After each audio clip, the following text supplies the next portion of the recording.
Hello, ladies and gentlemen. Welcome to the Hatty Show. And today we're going to be talking about spooky times. That's right, spooky times. It's almost Halloween, and we're going to kick things off right with my very first video. And we are going to talk about a great NES classic. I'm talking, of course, about Castlevania. So not only can you watch me fumble around trying to make my first video and trying to make it well, you can watch me fumble around playing this damn game. If you don't know anything about Castlevania, you play as Simon Belmont. Simon Belmont is a vampire hunter, and his job is to kill the man himself, Dracula. This game is great, but the first level is simple enough. You just go around and kill these zombie things going to the floor and whipping candles off the wall. Now, in real life, why would you whip a candle off the wall? It makes no sense. However, this is Castlevania we're talking about, and it leads to items like hearts, which is used as ammunition for weapons you get, which you also get from slapping the shit out of some candles.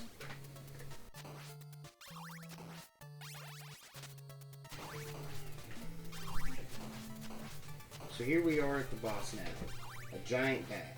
The bat's not that hard to beat, especially if you got the axe. Actually, it's really simple with the axe. All you gotta do is stand under the stairs. But me, I didn't pick up the axe because I completely fucked up. But I do get lucky and hit him with the holy water a few times. Now, get over here. Come on, get over here. Move here. Get in the flames, bitch. Get in the flames. There we go. Yeah. And then after that, go touch an orb. And, I have no idea why you gotta grab the orb. You just do. Who cares? On to the next stage.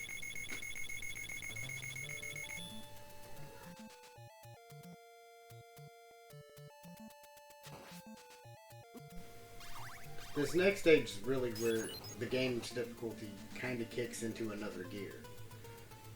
This level is simple at first, but once the Medusa heads start coming by, it becomes a real problem.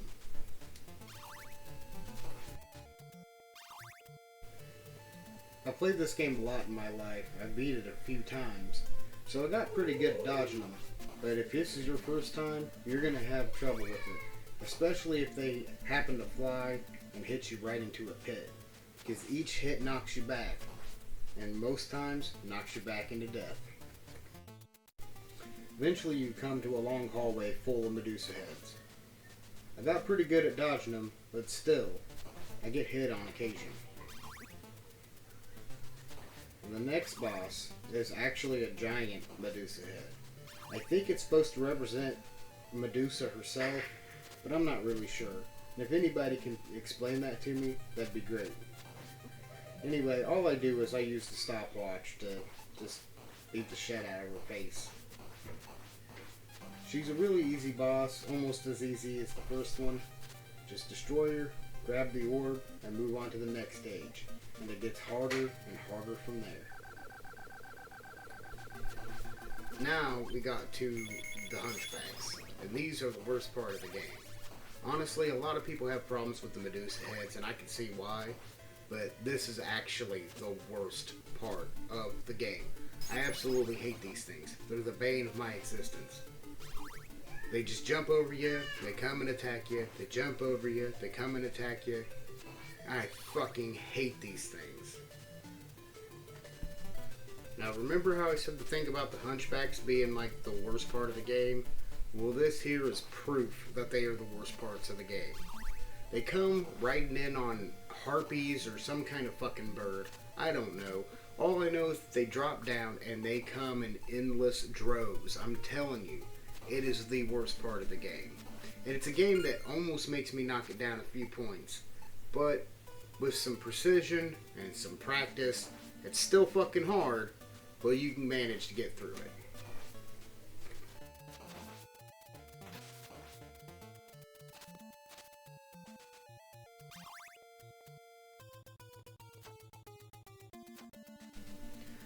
Okay, I hate this boss, and you can see why.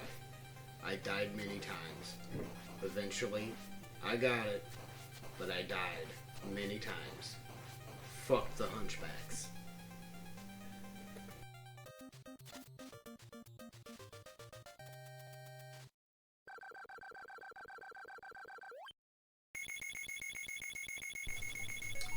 Now the next boss on the list is Death.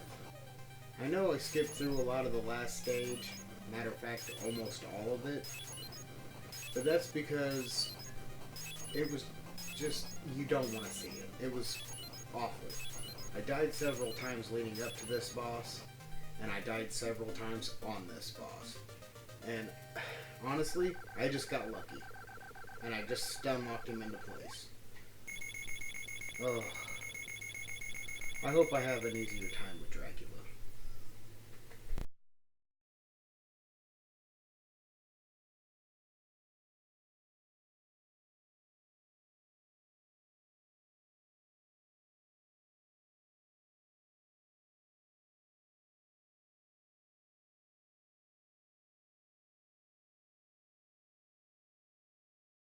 Now that I got here without using save states, I feel pretty good. I haven't used save states in a long time. And, you know what? I've beaten this game a few times with no save states, and I didn't use it a single time this time. Not once.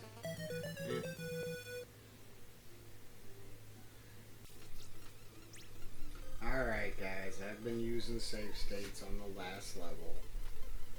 Oh, I wish I didn't, but I did. And, now you know my secret. So, in the interest of time, I'm just gonna go ahead and speed up this fucking fight so you guys can just, you know, see it all in fast-paced action.